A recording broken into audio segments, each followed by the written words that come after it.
Hi everybody. Welcome back to Jenkins Boat Works. I am Chuck Jenkins. In this episode, we continue work on rebuilding our seats in our Pearson Ensign Project. This is the second part of rebuilding the seats, and it's complicated. It's taken a little longer than I would have imagined, but we're making good progress, and so we're glad you're here. If you like this video series, please consider subscribing.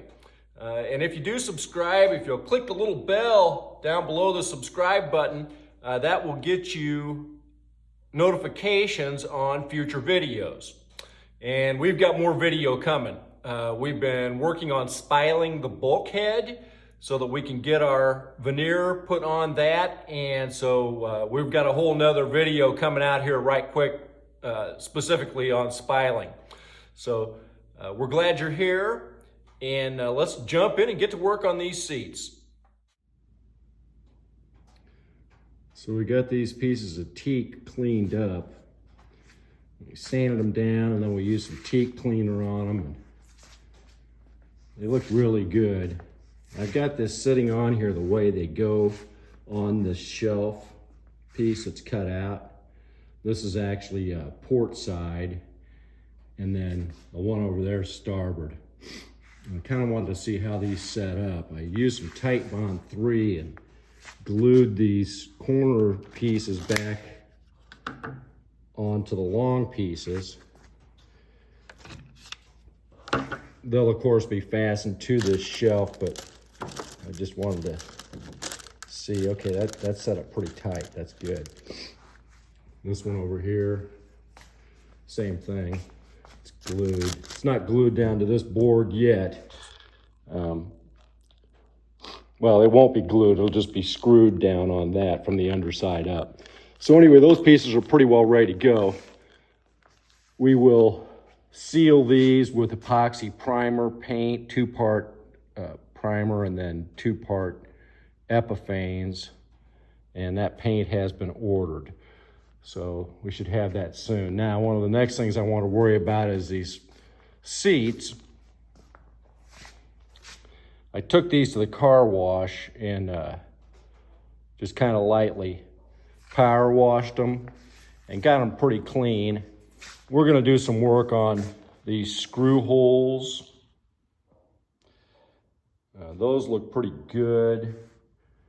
On this end, you can see one here is kind of disintegrated up at the top. I believe we're probably going to mix up some epoxy and fill those. And then that'll preserve that wood, and then we'll just re-drill for the screws when we reinstall them.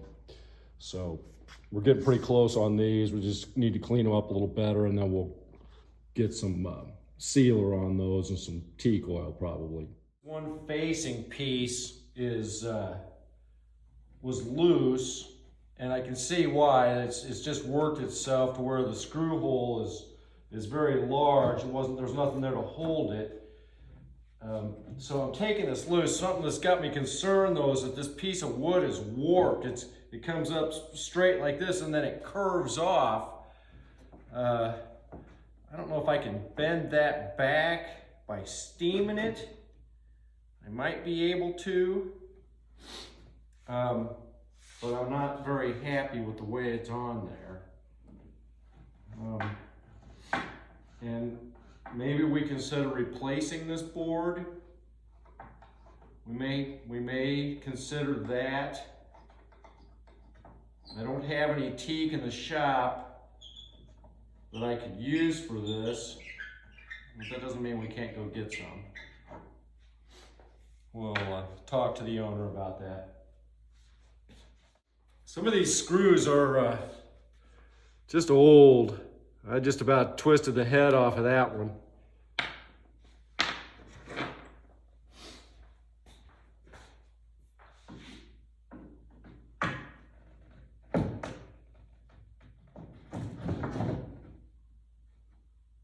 See what I'm saying? See how it's twisted? That's troubling. Man, this was hardly in there at all. Here's 2 screws that just came right out.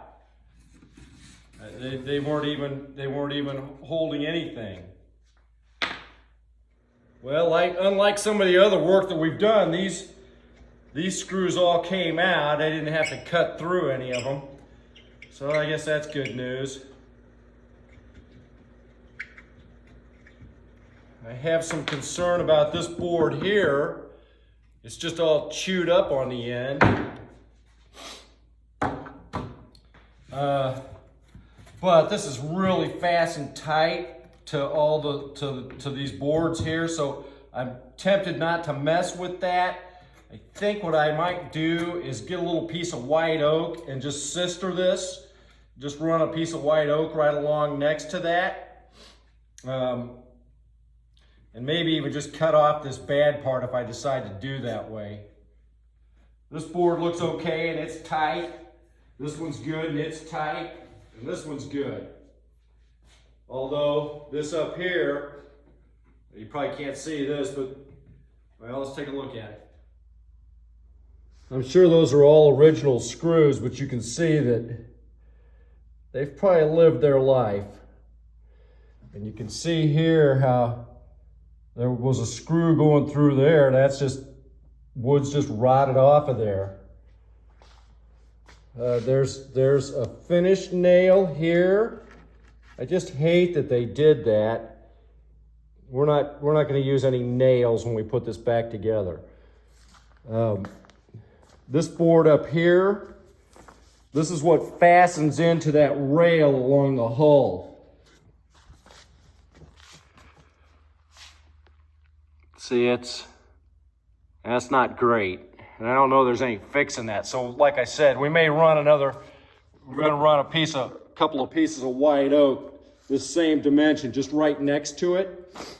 And then we should be able to get a piece that'll fit up against the hull neatly. These pieces in the middle didn't run all the way back to the hull because those shelf pieces fit back up on this edge here. So this is the front of the seat, like your legs would hang down off of here. And this is where this shelf fits on, is on this side, those shelves. So the seat supports here. I'm not sure if this is one that fits on this seat or not, but you'll get the idea. That goes on there like that, and then that runs all the way back to the edge, and then that fastens against the hull. And we got another, I mean, it's not great. And these legs have been bothering me anyway, because where they ran the screws through there, it's just torn that up as well. Oh my. They say ran another screw diagonally down, toenailed through there to come out here. And this is one of the good ones.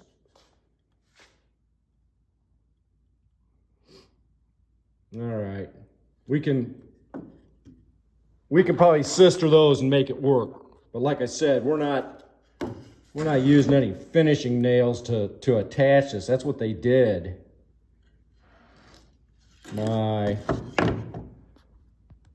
Maybe that's easier to see.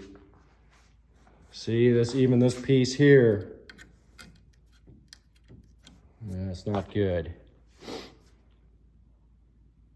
All right, well, we're going to clean them up, and then we'll put some other pieces on to strengthen them and do whatever we need to. And like I said, this board we just took off of here has got a twist to it. You can see that this board here is pretty severely deteriorated.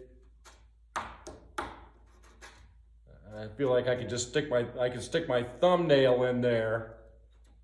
Now what I could do is just coat this with thickened epoxy and try to build that back up, but I don't know that's our best answer, and I don't know how long it would last because there's like cracks in here.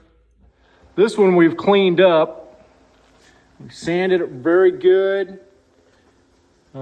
This one is just how clean we got it with just taking it to the car wash. You can see a definite difference. I've sanded this down to 220, the one on the left, so we still need to go and work on this one as well, but I thought it was interesting to see the difference. These are our pieces that will be for the shelf. We did go price some teak the other day. The man told me at Metro Hardwoods in Independence, he said, well, yeah, we've got teak, $79 a board foot. $79. I nearly choked. If we were to replace all these boards on these seats, it'd be approximately 23, maybe 24 board feet. And we'd be talking $1,800. So we're gonna make these boards work. All right, so what do we do about this twisted board? I'm gonna try to steam it. I think it'd take about an hour. You'd want about an hour of steam per inch. And that's about an inch thick. So with any luck, we may be able to get that warp and twist out of it and steam it and bend it back. If not, I've got a piece of mahogany over there that we could probably use, so that may be another option, but I sure would like it if we could use this original wood. Okay, so we're gonna try to steam this board. I had this heavy duty plastic tube stuff, but it's just way too big. I suppose I could have cut it and heated it up and created a joint, but I found this piece of PVC pipe and this board just fit right in here perfectly. So I've crammed some just towel in the end of that. And then here's our wallpaper steamer on the floor. You may be able to hear it. It's already getting going. So we've got the tube here into the end of the tube, and we've probably got 4 feet or so of board inside there. And we're gonna wait for that steam to get rolling, and then we're gonna let it go about an hour, and we're gonna try to twist that board back into shape. Let's see how it goes. All right, it would appear that my plan is working. I don't know if you can see that steam coming out of there or not. It looks like it's melting the PVC. That's not optimal. We're gonna scoot that on up on top of the table. That's pretty warm. No, it's okay. It'll be fine.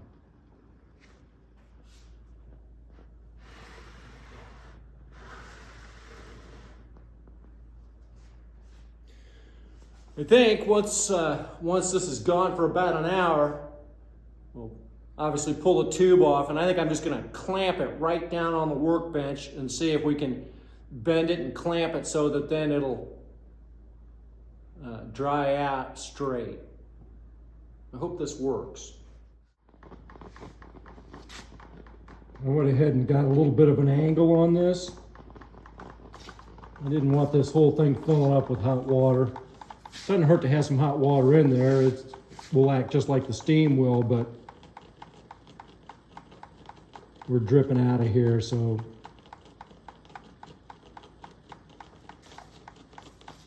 we're not going to have a ton of water just sitting inside there. It'll make it easier when we take it apart too. All right, so it's been about 45 minutes. Now there's this huge temptation to pull it off of there and see how it does. But I'm gonna give it another 10 minutes or so.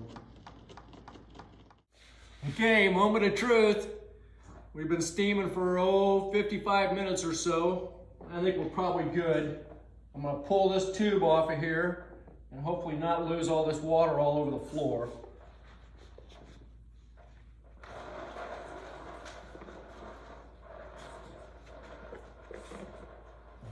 Looks pretty good.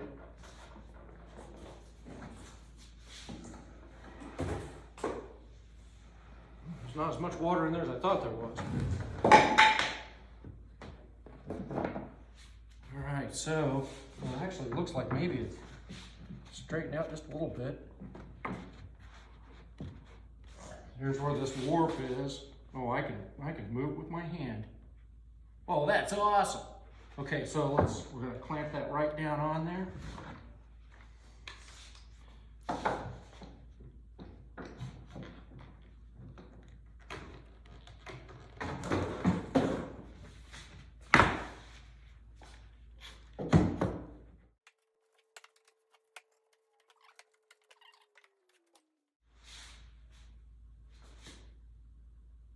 by God, I think my silly little trick's gonna work. That looks pretty flat. Awesome. All right, so we got this all clamped down. We are nice and even with the edge of the bench. Right along the edge of that side there. And looks like the whole thing is straight.